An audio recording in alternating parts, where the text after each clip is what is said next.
right now by Noah Brandt, who is Director of Government Affairs at Live Action. And I'll explain why we're having a conversation. And I think when Noah and I ask you to introduce who you are and what you do and what your organization does, it'll become pretty clear. But so Noah, we're gonna have a conversation. But before that, just tell us who you are and tell us a little bit about Live Action. Yeah, absolutely. Well, thank you for having me on here, Jim. I'm Noah Brandt. I run government affairs at Live Action. Live Action is a human rights group. We do media and advocacy. We create amazing videos surrounding the human right to life from the beginning to the end. One of our greatest resources I'd love everybody to watch. It's called Baby Olivia. It's the most realistic depiction animated of life in the womb from fertilization, right when we begin existing, until 9 months when we're ready to come out of our mother. So if you just go on YouTube and type in Baby Olivia, you'll see that. But we also work in states across the country to help protect life. Okay, great. And where are you located out of? Like, where are you talking to me from right now?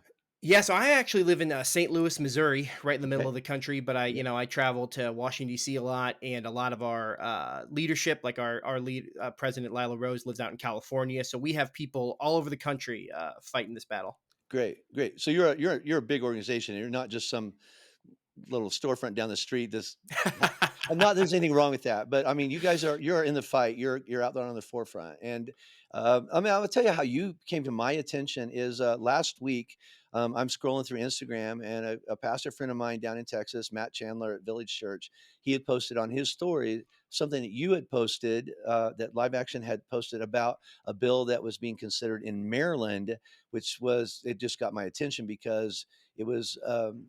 And I'm picking up that there's a lot of fear in the pro-choice movement about the possibility of Roe versus Wade being reduced or Yeah. reversed Yep. in some way this summer. And so a lot of states are shoring up we want to make sure that no matter what the feds do, that our state rights cement that abortion will always be just don't mess with it in our state. And so that was happening in Maryland. And I remember reposting that and saying, pray about this, but it's a matter of time.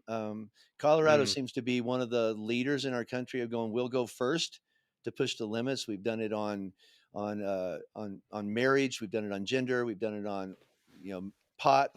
We've done it on a lot of things. And Yeah, and Colorado already, right, is an abortion hub for the whole country. People, yeah, especially for late term abortion, fly uh, in to yeah, Colorado. up to 40 weeks, up to full term. Yeah. Yep. It's That's right. not, I wouldn't say it's common, but it's legal and it is present here. There's about 175 late term abortions, which is after 24 weeks, that happen in Colorado every Yeah, year. So that's not nothing. That's a big number. I'm certainly not minimizing that. Yeah. Just the very fact that it's here it's really disheartening.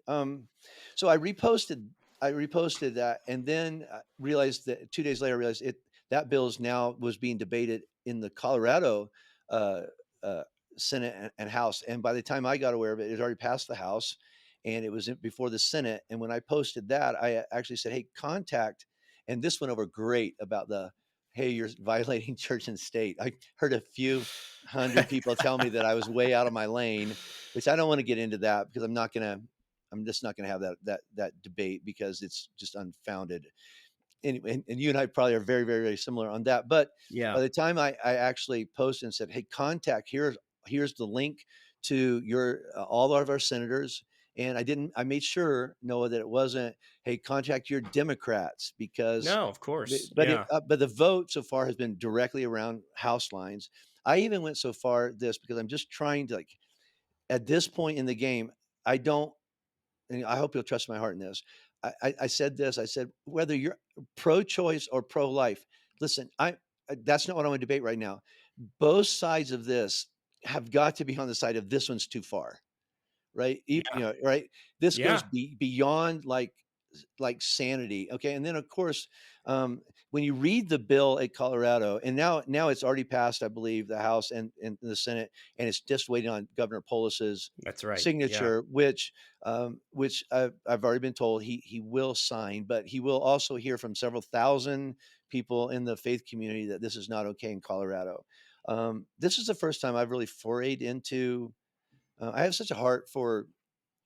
No, this is what I told myself. I have such a heart for wounded people who've been wounded Mm. by abortion that it's like I want to make sure that I they're not going to assume what a lot they assume about what they're going to find in the faith community if they have been this has been a part of their life, and so I've kind of shied away from it, not because I'm not pro life, I totally am, but because I have such sensitivity for the people that abortion has Yeah, wounded, and the child's you don't wanna hurt people, people right, come to faith leaders and come to church, absolutely, for healing and acceptance, and I am completely with you yeah. that if someone's had an abortion, experienced that we don't wanna turn them away, we wanna welcome them. Absolutely.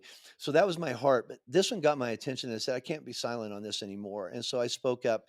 So the bill has some language in there that it's different than the Maryland thing. But it does basically I just need you to help me explain Yeah. myself better because you're the expert in this. So the Reproductive Health Equity Act that's being passed in Colorado. Tell me what the heart of that is and why this is so concerning or ought to be so concerning to residents of Colorado.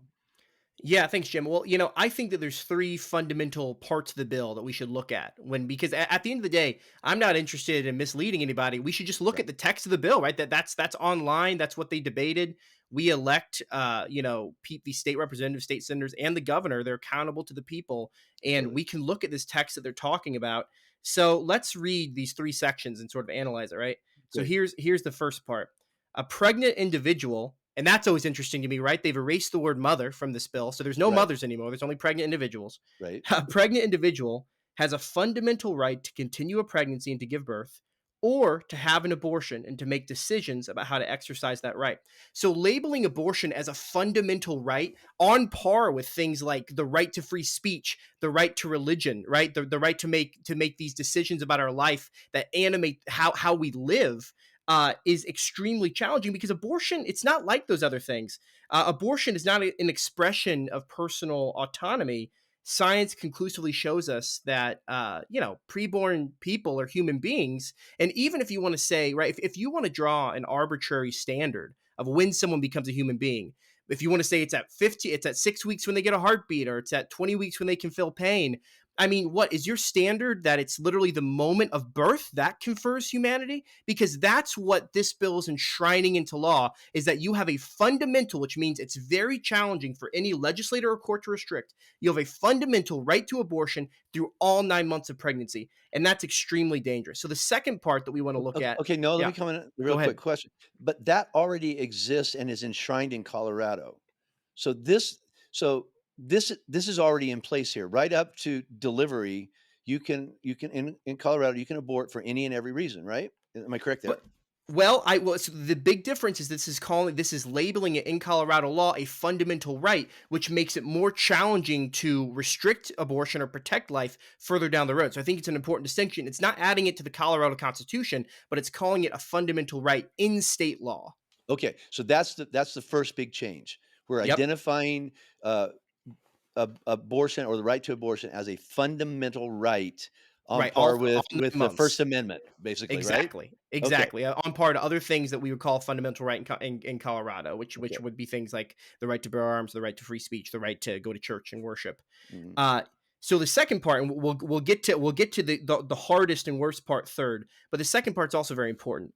Here's directly from the text: a fertilized egg, embryo, or fetus does not have independent or derivative rights under the laws of this state. Now, all of those words, fertilized egg, embryo, and fetus, they're all synonyms for just a stage of human development. We were all once a fertilized egg, an embryo, or a fetus. We are all Correct. once a preborn child. That would be like saying, put in another class of people there. You could put in elderly or geriatrics or teenagers, saying these people don't have independent rights. It's extremely scary. It also puts in jeopardy any sort of fetal homicide laws, right? To where, say, Mhm. you're a driver and you hit my pregnant wife and you kill my wife and my unborn child. Under this law now, there could be no charges for the homicide of my preborn child because that child can have no independent rights. So So that's in court, an attorney would point to this saying, he might have injured that woman, but we're not accountable at all for the fertilized embryo inside of her. That's just something else. It said directly that that fetus does not have independent or derivative rights under the laws of the state, which that means that that harming that thing can't have, I even hate calling it a thing, but harming that, whatever you want to call it, the embryo, Yeah. the little person, that there Mhm. can be no penalties for that. Very good. And Okay. then, finally, the worst part of this bill, Jim, which I'm sure you've heard about and talked about. You ready? You Mhm. want? Can I read that final part? Please do. Yeah. A public entity shall not deprive an individual of the individual's right to act or refrain from acting during their individual's own pregnancy based on the potential, actual, or perceived impact on the pregnancy's outcomes, or on the pregnant individual's health. So that was sort of a lot of words there, but it says Mhm. that the state cannot violate, the state cannot deprive an individual's right to act or refrain from acting. And the scary part here, Jim, is that means that we already talked about that Colorado does a lot of late term abortions, right? And a child can survive outside the womb at about 21 weeks. So if you're aborting a child at anywhere after that, 22 weeks, 28 weeks, which these are all happening in Colorado, the way that you do an abortion, it's called a induction and dilation abortion, where it's an extremely gruesome procedure where if you do it properly, you're ripping the child apart and crushing its skull.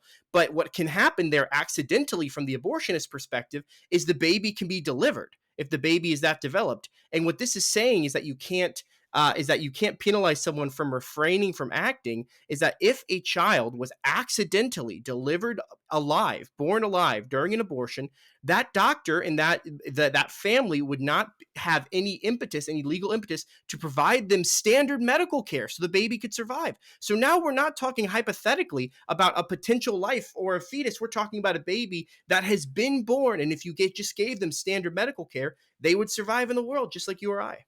So define public entity. Who would that include? Would that include doctors? Would that include a mother having the baby at home? Who would that include that can't be held accountable for anything? So it says a public entity shall not deprive. So pretty much that would be any government, that would be any doctor. So even say you're in a situation where an abortionist, and these are all hard situations to talk about, right? But an abortionist is attempting an abortion, but a child is delivered alive. If the mother's will, or the pregnant person's will, right? Because this bill doesn't acknowledge that Right. mothers exist. If the pregnant person's will is that this child does not receive medical care, then that child would be left to die because these entities are not allowed to interfere with the decision that someone has made with their own pregnancy. And someone might say, like, this would never happen. This is extreme. But Jim, we know people are Mm, born alive during abortions. And mhm. I don't want to ever get in someone's head and say that no one would make this choice. I don't like to think that anyone would. But isn't it just such a basic condition of the law that we want to say that a baby born alive is mandated basic medical care to try to ensure their survival? That's all we're talking about. So no, you're talking about uh, what comes to mind because we're talking about the pro-life, pro-choice community. But so we're talking about a botched abortion or something like that. So one of the things that I've been questioning on is because I made a strong statement that says a baby born alive could be murdered, all right, left to die, Yeah. all right, Yeah. and which by definition the withholding care, and I can throw you a bunch of Bible verses, Book of James. You see somebody in need and does nothing about it. You can pray for them all you want, but does nothing about Mm, their needs. It's dead faith. I've got yep. Bible verses to pick that up. Okay, so we're talking about a botched abortion, but why is that the line? So let's say that you have a pregnant individual. I'm just going to throw that out. You have a mom who, in a panic, delivers her baby, right, or whatever. And at that point, when that baby is now in front of her, it's severely handicapped. It's found out to have Down syndrome or something like that. They're looking at this newly delivered baby, which is imperfect. Does this law allow disposal either through neglect, or does it open the door to even intentional infanticide, euthanasia? Like, does this law, because of the way it's worded, does this leave a door open to this born baby, whether botched abortion or full term or miscarriage or whatever? I'm now looking at a baby, and I don't think I want this kind of baby legally. Now, I what are my obligations to this baby? Yeah, well, here's the deal, Jim, right? At the end of the day, laws that are written this broadly, it's on purpose. When they're writing this section extremely broadly, that's saying that a mother has such a wide latitude of what they can or can't do with their pregnancy outcome. And a pregnancy outcome, right? I mean, there's two natural outcomes to a pregnancy: a live birth, a miscarriage, and then the third one is an induced miscarriage, which is an abortion, the intentional killing of a child. And so when we're talking about outcome, we're talking about a birth, right? Well, an Uh, outcome a pregnancy outcome is either a dead child or a live child. exactly. Something's coming out. Yes, and if it's and it, right, and if a baby is naturally miscarried, that's not the mother's fault in any way whatsoever. But it's still a R dead child, right? It's a right, child absolutely. who is no longer with us. And I think an attorney absolutely could argue that a mother in the immediate moments after pregnancy does not have an obligation to provide care. And now I think there is an interesting question. There's a line, right, that there might be a difference between, this is horrible to say, between like throwing a baby in a dumpster and just not providing life-saving medical care. I think Mhm. you'd have a better case under this law of trying to prosecute someone who throws the baby in the dumpster. But like Sure. you said, not providing basic medical care, and this is it doesn't even always have to be what we call extraordinary medical care, but just basic medical care. You know what I mean? And ensuring that we do the same thing for them that we do for every child who is born and wanted. Because your wantedness doesn't define your humanness or your like, Absolutely. how deserving you are of basic human rights. And the other thing that this law does is there aren't that many pro-life protections in Colorado as it is, but it wipes them away. Like you do have a parental notification law, and the most likely the way this law will be interpreted and enacted is that even that law goes away. That's saying that a minor who is seeking an abortion, that law would go away because of the fundamental right stature that this Mm. law would confer on getting an abortion. So I guess my question would be to people who support this law is, when does a baby become a human? Like, when does this fetus or embryo or thing attached inside of a pregnant person? When do they become deserving of human rights? Because if Mm. you're saying that they don't have human rights the minute before they're born, and they're also really saying they don't have human rights the minute after they're born, when do they get them? When do they Right. become like you and I? And when do they become protected? All right. So, no, I want to watch our time here, but a couple of things. First of all, I can sit and look eye to eye to the person going who wants to deflect the conversation to, oh, are you willing to look for universal health care for these babies, and are you willing to this and that? That's a side issue to me. It's a deflection issue. We're talking about the personhood of this child. Okay, so both sides, nobody seems to be listening anymore, right? Yeah, And that's and right. and what I'm about to ask you is going to get a lot of people to hit stop and they're going to move on. So I know this is a loaded question, right? What We already have abortion up to 40 weeks in Colorado, okay? What do you think is actually driving this? What is it trying to secure for the future, all right? What's it not saying that is now possible that we need to pay attention to before we go, "Oh, well, I didn't know it meant that too," Mm. like in a Yeah, nutshell. that's a great question. I mean, a law There's like like this there's like is 5 questions in there, sorry. yeah, this a law like this is a black hole in a lot of ways, Jim, because it's wiping away any protections in text, even if they weren't in practice. It's wiping them away, and it's giving such full latitude to unscrupulous doctors, to an abortion industry that really doesn't care about patients and cares about money first and foremost. And it makes it even to where the problem is, like, even investigations into a potential crime against a born child or a mother will become very challenging under this law. So even if there's a child who is born and there's a record of his or her birth, and then he or she dies in a mysterious manner, it will become extremely hard to investigate if a crime happened. And Mm, even if something, it's like I'm sympathetic to people who say, well, it would still be a crime to intentionally kill, a born child. But since there's so much ambiguity here, and that word refrain, that a pregnant person can refrain from acting and face no penalty, because that refraining from acting, Jim, is just an exercise of her now fundamental right in the state of mm. Colorado.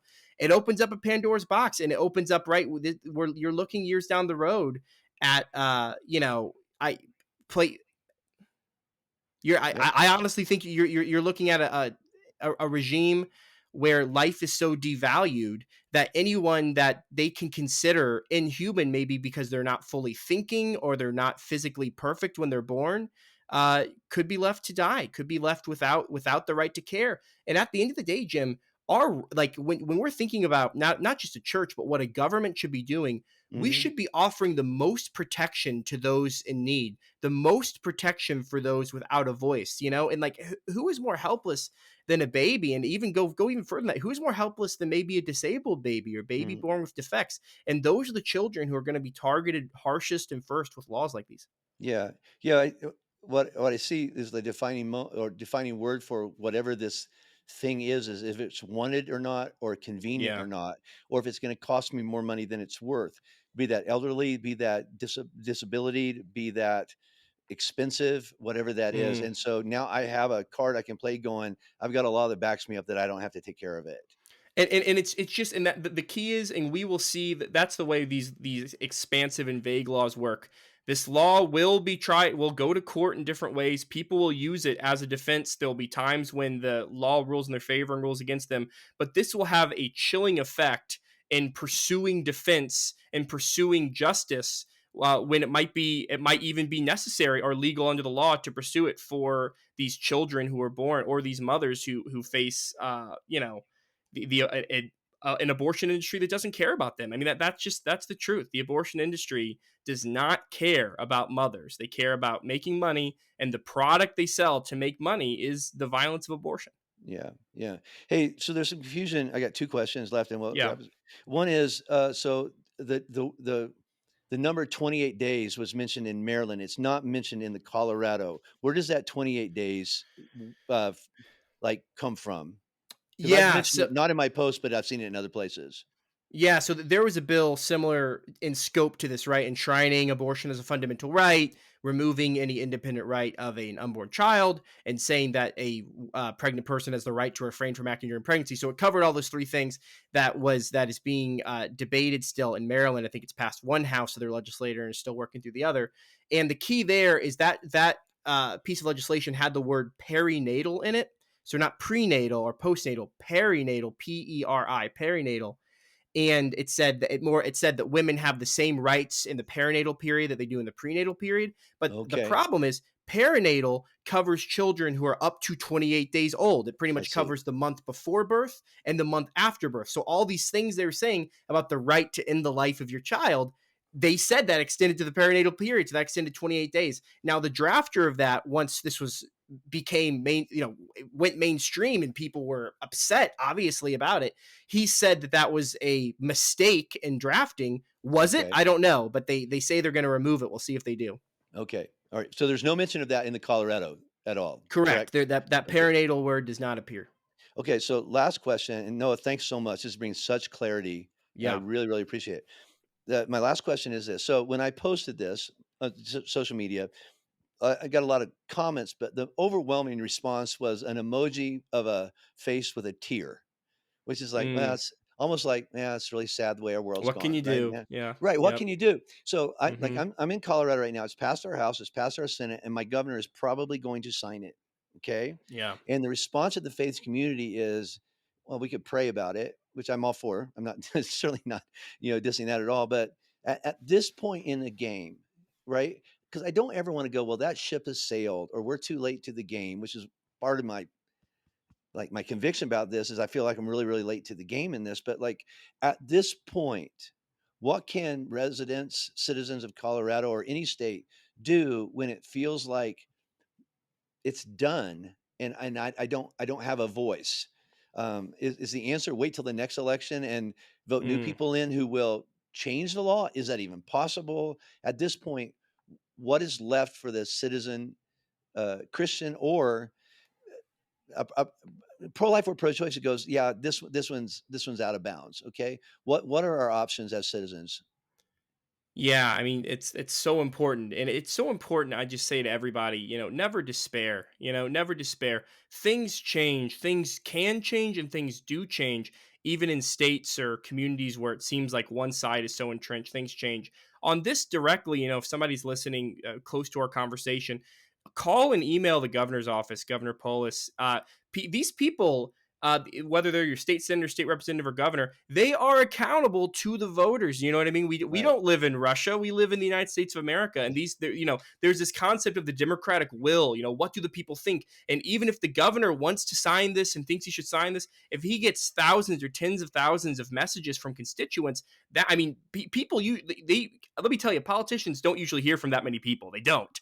Most Okay. people don't care. Most people are apathetic. So That's if good to you know right there. yeah, if you choose to care, it makes such a difference. And then the second thing I'd say is especially the faith community is we need to be on the sidewalks helping women, talking to pregnant mothers, and we need to be as a church and as people who care about other people providing resources, having pregnancy help and providing material resources, because the number one reason that people get abortions from early to late, right, even these extremely late term abortions, is something happens in their life where they feel like they cannot do it. They feel Right. scared. They feel like they can't raise a child. They feel like a partner left them, or they lost a job, or they've incurred debt. And we need to ensure they know they won't walk alone, because when people feel like they're walking alone, that's when they choose abortion. That's when they choose violence. When people feel like they're walking with others, that's when they choose life. No, that's probably the most encouraging thing I think I can pass along is, first of all, politicians are politicians by nature. Their whole job Hmm. is to get reelected, Yep. right? So you can say that politicians And got you it can because use they it to your care. advantage. Yeah, they care Yeah. about the issues. And it's like, hey, they want. There's an election coming, right? And Yep. so Yep. they have to listen. But the other thing is things change, and and most people just stand on the sidelines and don't make the call and don't make the email, and and they have to pay attention to this, right? They I mean, they have to, because then we can point to it. You got 10,000 phone calls that said no. Why did you not listen to that? Yep. And that will come up. But hey, and no, and, and and you can it's just vital, in my opinion, vital to remember that even if you're someone who is passionate about this issue, but you just feel like, oh, the politicians in Colorado are just so pro-abortion. The like victories in states like this, they do happen, and defeating these type of efforts do happen. And also remember that even if the governor does sign this bill into Colorado law, it is not a constitutional amendment. It is a law, and those are subject to the legislator, and those things can also be changed. So try to work on the governor, and then work on electing legislators that will just repeal this law that opens the door to infanticide. that's great. The vote was 15-10, so we're not talking like 100-1. Nope. You I know, mean, so 5 state senators, Jim. I mean, that's nothing. You know what I mean? In the mhm, scope that's a couple thousand devoted people and dedicated minorities. They create majorities, Jim. Remember that. Dedicated minorities create majorities, and they persuasion and boldness and truth affects people. that's gold. Good. Noah, thank you for what you're doing. Thank you for fighting the fight. Thank you for posting what you're posting. And I'm really glad that I saw it, because the response of at least the faith community in Colorado is finally somebody saying something. And yeah, and so Thank thank you. you, Jim. Thank you, Pastor Jim. How can people find out more about live action and what you do? Uh, Yeah, absolutely. Well, I mean, plug yourself here as we close. All right. follow us on, we the live action social media team. We have millions of followers on social media, and we create great specific content on things going on in the states and the federal government, but we also just talk about worldview stuff, and why caring about the human right to life matters, why the preborn are human. So follow us on Instagram, Facebook. We're even on TikTok now, Twitter, all at live action. All right, and where can we? You mentioned at the top of this, was it called Baby Olivia?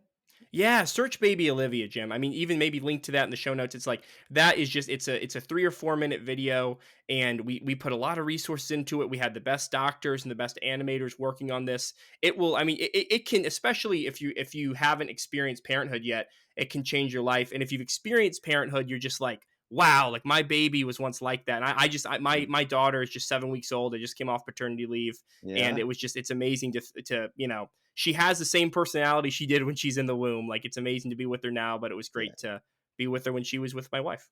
All right, Noah, thank you for fighting the fight. Thank you, Jim. Great talking to you. Yep. Have a good one. All right, bye.